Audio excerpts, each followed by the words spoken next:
여러분 안녕하십니까? 반갑습니다. 오늘은 114쪽의 제11강 매도인의 담보책임 저당권 전세권의 제한으로 한 담보책임의 문제입니다.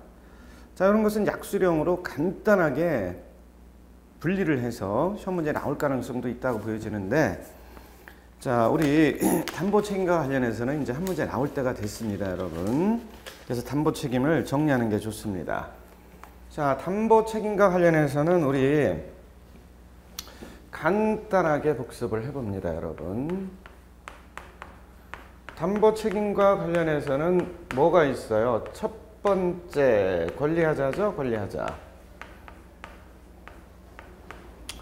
권리하자는 569조 이하입니다. 권리의 전부가 타인에게 속할 때 담보책임, 권리의 일부가 타인에게 속할 때 담보책임, 수량 부족, 일부 멸실의 담보책임, 제한물권의 제한, 용익적 권리의 제한으로는 담보책임, 다섯째 막내가 바로 저당권, 전세권의 제한으로 한 담보책임 576조입니다, 여러분.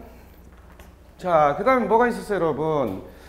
우리 지난 시간에 공부한 거 물건의 하자가 있었죠? 물건의 하자. 물건의 하자는 580조야. 특정물의 하자, 불특정물의 하자 두 가지였었죠? 그 다음 뭐도 있습니까, 여러분? 그렇죠, 경매의 하자. 그리고 채권의 하자도 있어요, 여러분. 채권의 하자는 시험 문제 나올 가능성은 없다고 보여지니까 우리 114쪽에 권리하자, 막내 다섯째 576조 저당권, 전세권의 제한으로 한 담보책임 확인해 봅니다. 114쪽 두 번째 줄 06번 문제죠. 을은 갑으로부터 금전을 채용하면서 자기 수의 X 가옥에 대해 저당권을 설정해 주었으나 채무를 이행하지 못하여 이 가옥이 저당권 실행으로 병에게 매각되었다. 담보책임에 대한 갑을 병의 법률 관계를 약술하시오. 이거는 578조 이하 경매하자로 인한 담보책임의 문제죠. 경매하자로 인한 담보책임. 자, 을이 갑으로부터 금전을 채용한대요. 근데 담보가 없으면 안 되니까 자기 소유의 주택, 을 채무자 소유의 주택을 갑에게 담보로 제공하고 저당권, 근저당을 설정하고 금전 채용을 한 겁니다. 지금 금전 채용을 한 거예요. X가옥이다 돼 있죠, 이름이. X가옥.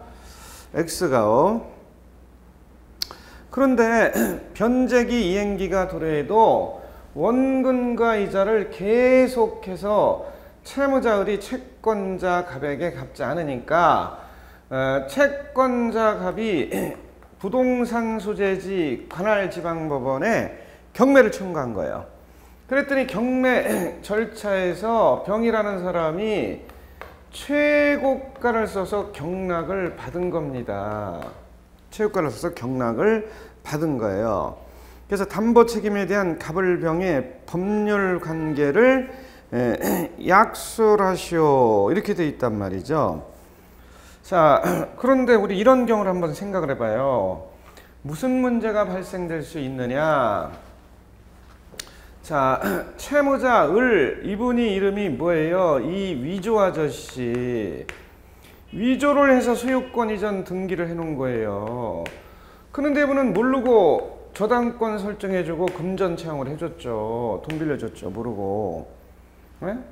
그리고 모르고 경매를 신청했죠. 네?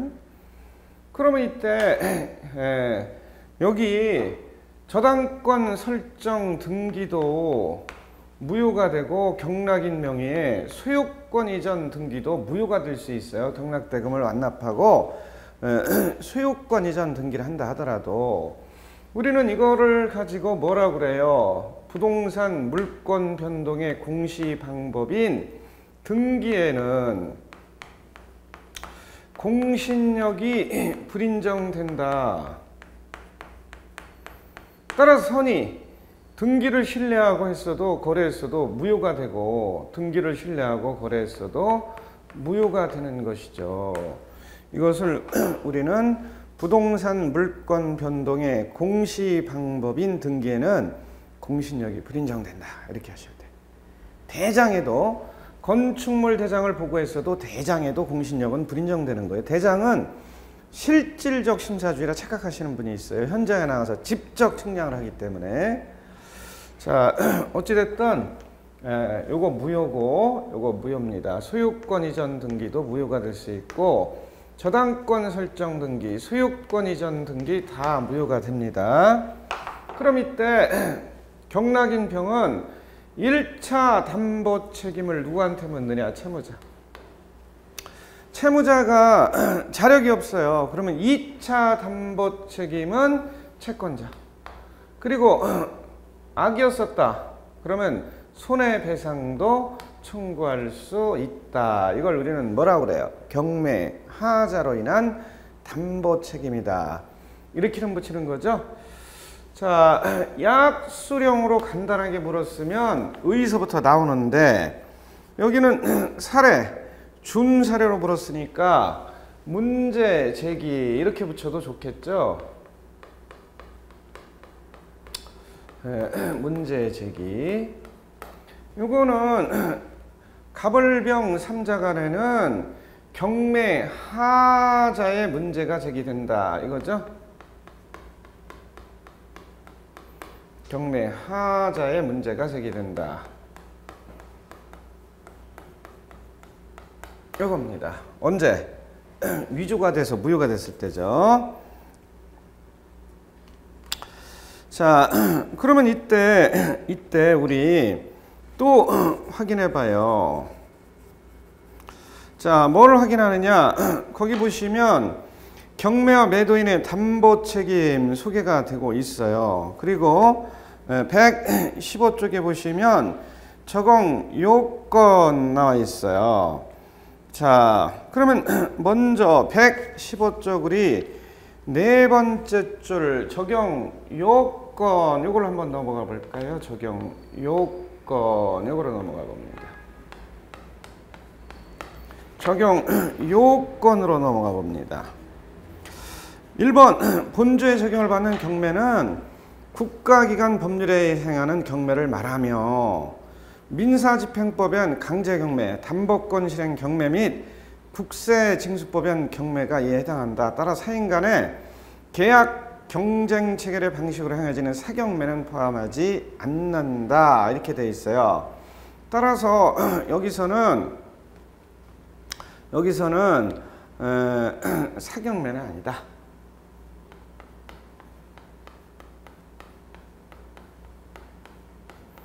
국가기관에 한 경매, 국가기관에 한 경매, 민사집행법에 한 경매, 국세징수법에 한 경매.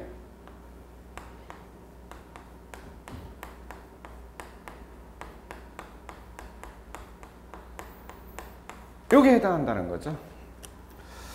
그 다음에 2번 봅니다. 경매 절차는 유효하게 이루어졌으나, 요거죠. 경매 절차는 유효하게 이루어졌으나 경매 목적이 된 권리의 전부 또는 일부가 타인에게 속하는 등의 하자로 완전한 소유권을 취득할 수 없거나 이를 잃게 되는 경우에 인정되는 것이고, 경매 절차 그 자체가 무효인 경우에는 경매나 채무자, 경매의 채무자나 채권자의 담보 책임은 인정될 여지가 없는 것으로 풀이할 것이다. 이 경우에는 매수인은 경매 채권자에게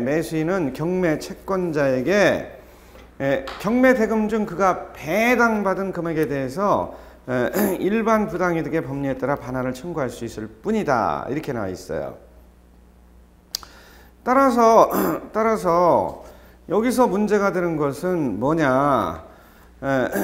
경매 절차의 하자를 묻는 것이 아니다.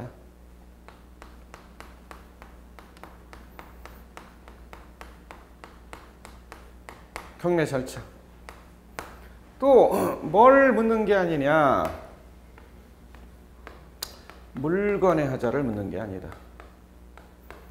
578조 경매하자는 바로 권리하자를 묻는 것이다. 이거 한두 줄만 밝혀주면 좋습니다.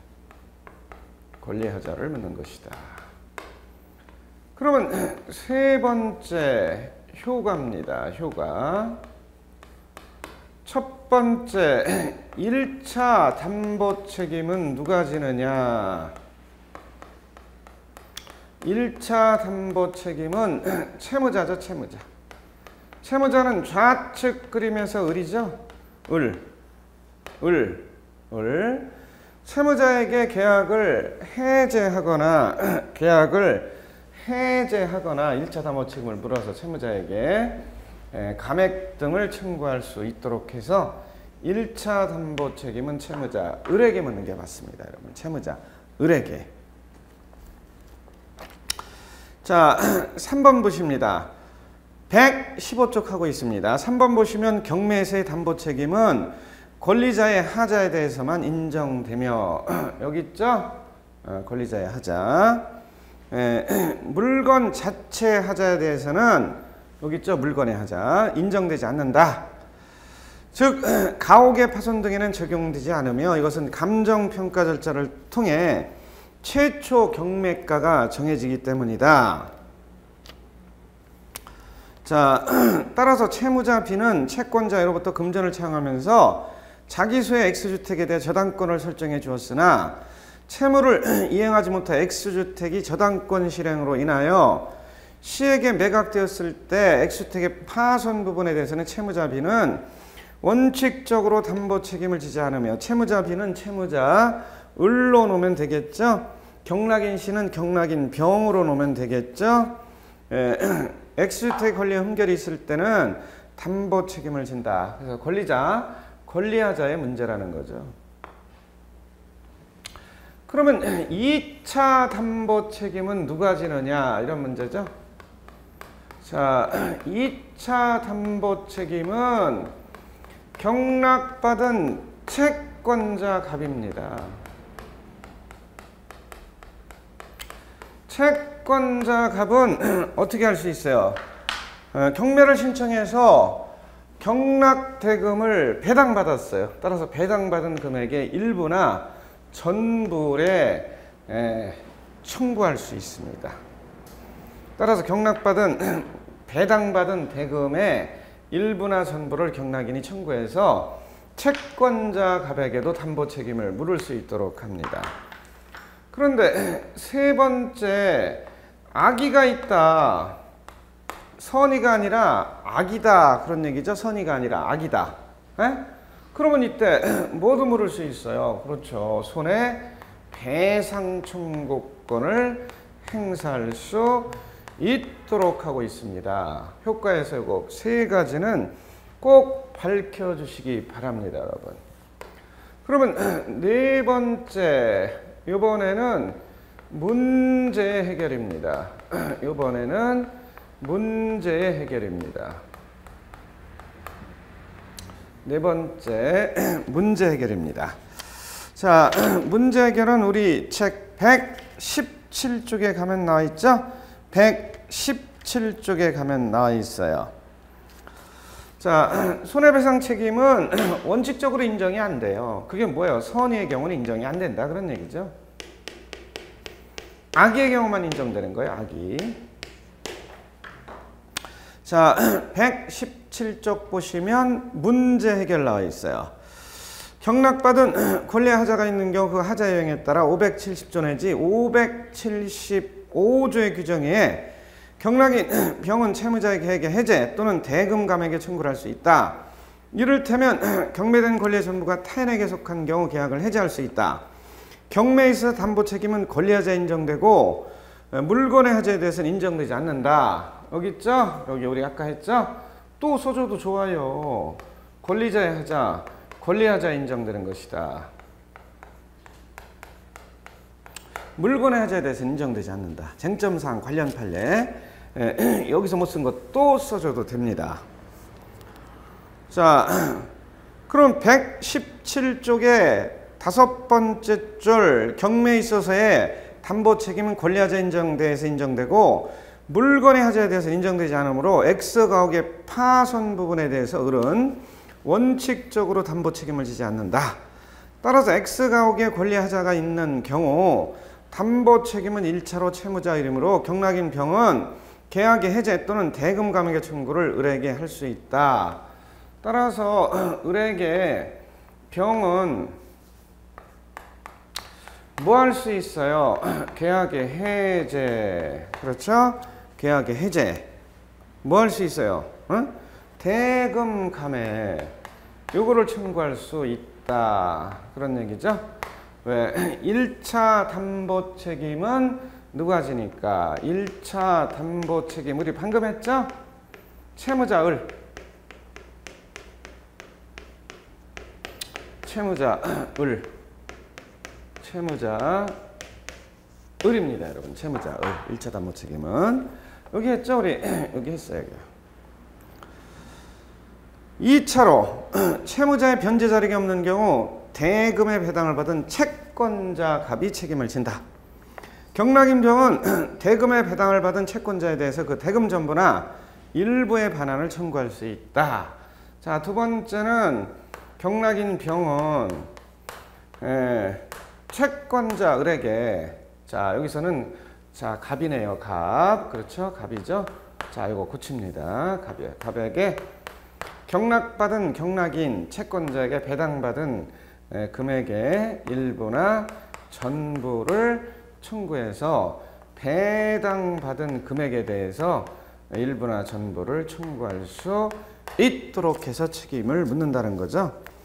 자, 이유는 뭐예요? 채권자는 채무자에게 속하지 않은 목적으로부터 부당하게 배당을 받은 것이 되기 때문이다. 그런 얘기죠. 또 X가옥의 권리음결을 알고 있는 갑이 경매 신청을 한 때는 갑은 병의 손해배상을 청구할 수 있다. 자, 이번에는 세 번째 악이래요. 누가? 갑이.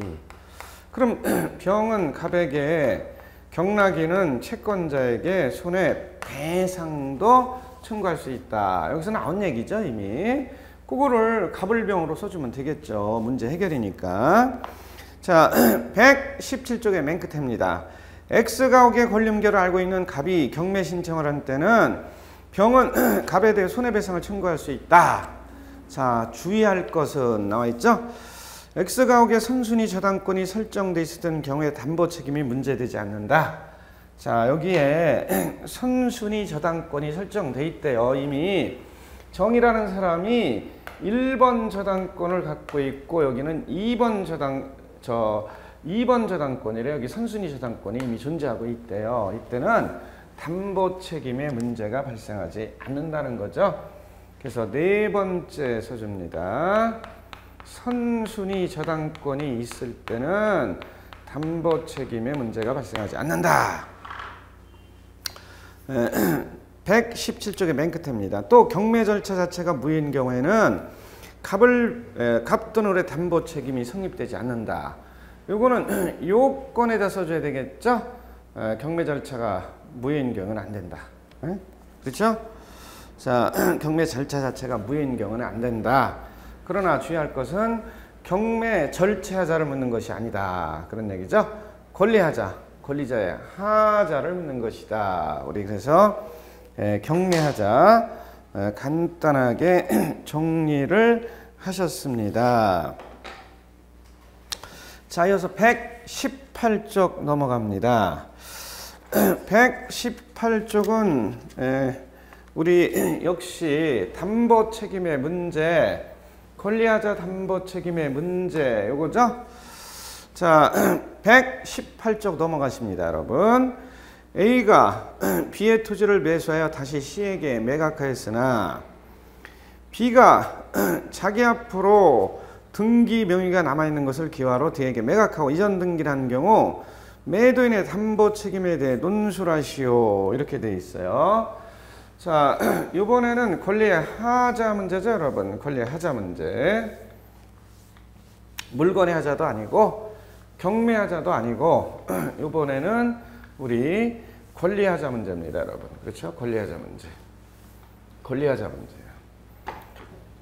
지금 경매 하자를 공부하셨죠? 종전에는 물건의 하자를 공부하셨죠? 이어서 권리 하자입니다. 권리 하자. 권리 하자는 자주 말씀을 드리지만 5가지나 돼. 전체를 묻는 경우도 있고 분리 독립해서 한 가지를 묻는 경우도 있어요. 첫 번째, 권리의 전부가 타인에게 속했을 때 담보 책임. 두 번째, 권리의 일부가 타인에게 속할 때 담보 책임. 세 번째, 수량 부족, 일부 멸실의 담보 책임. 네 번째, 제한물권, 용익적 권리의 제한으로 인한 담보 책임. 다섯째, 막내는 저당권, 전세권의 제한으로 인한 담보 책임. 576조죠. 자, A가 B의 토지를 매수하여, 자, B라는 사람이 토지를 소유하고 있습니다. 그런데 A가 B의 토지를 매수하여 C에게 매각하였으나 A가 매매 계약을 했죠. 그런데 다시 C에게 매각했대요. 다시 C에게 매각하였으나 B가 자기 앞으로 아직 등기가 남아있음을 기화로 D에게 매각하고 이전 등기를 했다. D에게 매각하고 소유권 이전 등기를 해줬다. 지금 그런 얘기죠? 매도인의 담보 책임에 대해 논술하시오 이렇게 나와 있어요. 자, 이거는 사례, 준사례 문제로 나왔으니까 문제 제기죠. 문제 제기. 문제 제기는 뭐가 필수로 들어가야 돼요? 담보 책임의 문제가 발생한다 이거죠. 근데 무슨 담보 책임이에요? 권리하자의 담보 책임에 문제가 발생한다. 권리하자 중에서도 뭐예요? 권리의 전부가 타인에게 속할 때 담보 책임, 권리의 전부가 타인에게 속할 때 담보 책임. 569조 이하 권리의 전부가 타인에게 속할 때 담보 책임에 문제가 제기된다. 이거죠? 자, 118쪽 봅니다. 문제 제기. A가 B의 토지를 매수하여 C에게 매각하였으나 B가 자기 앞으로 등기 명의가 남아있는 것을 기화로 D에게 매각하고 이중매매했네요. 이전 등기라는 경우 권리의 전부가 타인에게 속하는 경우에 담보 책임에 문제가 제기된다 이거죠. 특정한 매매 목적물이 타인의 소유에 속하는 경우라 하더라도 매매 계약이 원시적 이행불능에 속하는 내용을 목적으로 하는 당연무효의 계약이라고 볼 수 없고, 매도인이 그 권리를 취득하여 매수인에게 이전할 수 없는 때는 담보 책임 569조 570조의 문제가 제기된다. 요거죠? 자, 요거는요 뭐가 있어야 돼요? 그렇죠, 요건이 있어야 돼. 요건 우리 요건 먼저 생각해 볼까? 요건 먼저 생각해 볼까요? 요건. 자, 요건 먼저 생각해 보는데 우리 이렇게 얘기할 수도 있어요. 권리하자는 몇 가지가 있다. 5가지가 있다. 이렇게 생각해 볼 수도 있어요. 그렇죠? 5가지가 있다.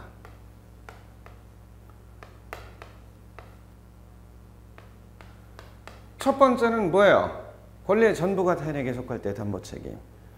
두 번째는 권리의 일부가 타인에게 속할 때 담보 책임. 세 번째는 수량 부족, 일부 멸실의 담보 책임. 네 번째는 뭐예요? 제한물권, 용익적 권리의 제한으로 인한 담보 책임. 다섯 번째는 576조 이하 저당권, 전세권의 제한으로 인한 담보 책임. 이 권리하자는 5가지가 있다. 그리고 첫째, 장남, 권리의 전부가 타인에게 속할 때 담보 책임의 문제이다. 이렇게 밝혀주셔도 되죠. 자, 두 번째는 우리 요건으로 한번 가볼까요? 요건은 권리의 전부가 타인에게 속해서 권리를 매수인에게 이전할 수 없을 때입니다. 권리의 전부가 타인에게 속해서, 두 번째, 매수인에게 이전할 수가 없어요.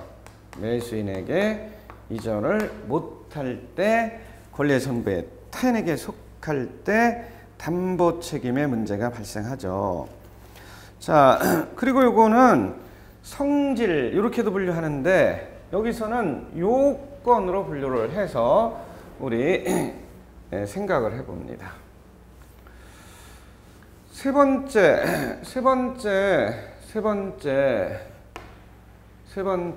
요거는 법정 책임이죠. 법정 책임은 뭐예요? 법률의 규정 569조, 570조 권리의 소유권의 전부가 타인에게 속할 때 담보 책임으로서 당사자 간의 약정 합의로 발생되는 게 아니다. 법률의 규정 570조에 따라 당연히 발생하는 것이다. 그런 얘기죠. 담보 책임을 묻기로 한 약정 합의와는 관계가 없다. 그 다음에 네 번째, 무과실 책임이에요. 무과실 책임. 무과실 책임이라는 건 뭐예요? 고의 또는 과실이 없어도 담보 책임을 진다. 고의 또는 과실이 없어도. 따라서 권리의 전부가 타인에게 속한 경우에 고의 또는 과실이 없어도 매수인은 매도인에게 담보 책임을 물을 수 있다. 따라서 매수인은 매도인에게 고의 과실을 입증하지 않고 담보 책임을 물을 수 있습니다. 그리고 원칙적으로 일반적으로 유상계약에서 발생하는 거죠. 무상계약에서는 담보 책임의 문제가 발생하지 않죠. 자, 위험부담, 동시행변권은 쌍무계약에서 발생하는 거, 편무계약에서는 발생하지 않죠. 자, 매도인의 담보 책임은 쌍무계약에서 발생한다 그러면 틀릴 수가 있습니다. 유상계약에서 발생한다 이렇게 해야 돼요. 현상 강고 때문에. 그럼 우리 세 번째, 자, 책이 너무 양이 많아요. 그래서 간단하게 줄이는 겁니다. 자, 세 번째는 효과죠, 효과. 그러면 매수인 좌측 그림에서는 A가 선이었어요. 그럼 뭐 할 수 있어요? 매수인 A가 매도인 B에게 책임을 물을 때 매수인이 선이었어요. 그러면 계약을 해제하고 손해배상 청구권을 행사할 수 있죠. 근데 매수인이 악이었습니다. 그런 사정을 알고 계약을 했다는 얘기죠. 이때는 손해배상 청구권을 행사 못하고 해제만 할 수 있어요. 따라서 악이라도 해제가 가능합니다. 악이라도 해제가 가능합니다. 어디 있어요? 여기죠? 자, 악이라도 요거 알고 그래 있거든요. 그렇다 하더라도 해제는 할 수 있습니다. 매수인이 매도인을 상대로. 그러면 세 번째는 기간의 제한. 그거는 제척기간이죠. 기간의 제한. 제척기간. 그거는 기간의 제한이 없잖아요. 제척기간, 기간의 제한이 없잖아요. 따라 세 번째, 제척기간이 있느냐? 제척기간은 없어요. 제척기간이 없는 건 어디예요? 570조 권리의 전부가 타인에게 속할 때는 제척기간의 제한이 없고 576조 저당권, 전세권의 제한은 제척기간의 제한이 없어요. 따라서 악이라도 제척기간의 제한이 없으므로 해제는 언제나 할 수 있다. 이런 뜻이 되겠습니다. 자, 손해배상 청구권 선의만 행사하는 거. 악의는 손해배상 청구권은 안 돼. 그러면 악이라도 담보 책임을 물을 수 있는 빅3. 물건의 하자는 언제만 물어요? 물건의 하자는. 선의 무과실만 묻지. 그러나 권리하자는 악이라도 담보 책임을 물어. 언제? 첫 번째, 지금 우리가 공부하는 거. 권리의 전부가 타인에게 속할 때 해제할 수 있고 권리의 일부가 타인에게 속할 때 감액할 수 있고 그 다음에 저당권, 전세권의 제한은 선의악의를 불문하므로 악이라도 계약을 해제할 수 있어요. 그리고 손해배상을 청구할 수 있습니다. 자, 그러면 우리 문제 해결 넘어가 봅니다. 자, 여러분들 이해를 돕기 위해서 우리 거품은 빼고 필요한 것만 간단하게 했어요. 그러나 내 취향에 맞고 내 코드에 맞고 다 소개할 수 있다. 시간이 남는다. 시간이 있다. 이런 분은 소개해도 좋습니다. 시간이 없거나 너무 분량이 많다 생각되는 분은 문제 해결로 넘어갑니다. 문제 해결 124쪽입니다. 1번 타인의 권리 매매 요소과 담보 책임 나와 있죠? 뭐가 나와 있어요? A가 B의 토지를 매수해 다시 C에게 매각하였으나 B가 자기 앞으로 등기 명의가 남아있는 것을 기화로 D에게 매각하고 이전 등기한 경우 권리의 전부가 타인에게 속하는 것의 담보 책임의 문제이다. 124쪽입니다. 특정한 매매 목적물이 타인의 소유에 속하는 경우라 하더라도 그 매매 계약의 원시적 이행불능에 속하는 내용으로 하는 당연부의 계약이라 볼 수 없고 매도인이 그 권리를 취득하여 매수인에게 이전할 수 없을 때는 매도인에게 담보 책임을 지우고 있다. 570조가 소개가 되고 있죠. 자, 그러면 그건 우리 서론 부분에 소개가 됐으니까 문제 제기 부분에서 125쪽 5번 보시면 문제 해결 나와 있어요. 거기 보시면 125쪽 맨 끝에 5번입니다. A가 B의 토지를 매수해 다시 C에게 매각하였으나 B가 자기 앞으로 등기 명의가 남아있는 것을 기하로 D에게 매각하고 이전 등기한 경우에는 권리의 전부가 타인에게 속하는 게 담보 책임이다. 타인 수의 권리도 매매 목적으로 할 수 있으나 단 매도인은 그 권리를 취득해서 매수인에게 이전할 의무를 부담한다. 따라서 위의 예와 같이 전부 타인의 권리이기 때문에 전부 이전할 수 없는 때 매수인은 선의하기를 불문하고 계약을 해지할 수 있다. 따라서 첫 번째 매수인 A는 선의하기를 불문하고 매도인 B에 대해서 계약을 해지할 수 있다. 악이라도. 요거 우리 방금 확인한 얘기죠? 그게 125쪽의 맨 끝에 소개되고 있어요. 125쪽 맨 끝에 세 번째 줄 보십니다. 만일 매수인이 계약 당시 그 권리가 매도인에게 속하지 아니함을 모르는 경우이면 손해배상도 가능할 것이다. 자, 매수인의 선의예요. 그러면 해제는 물론 모두 가능하다. 그렇죠? 매수인 A가 선이라면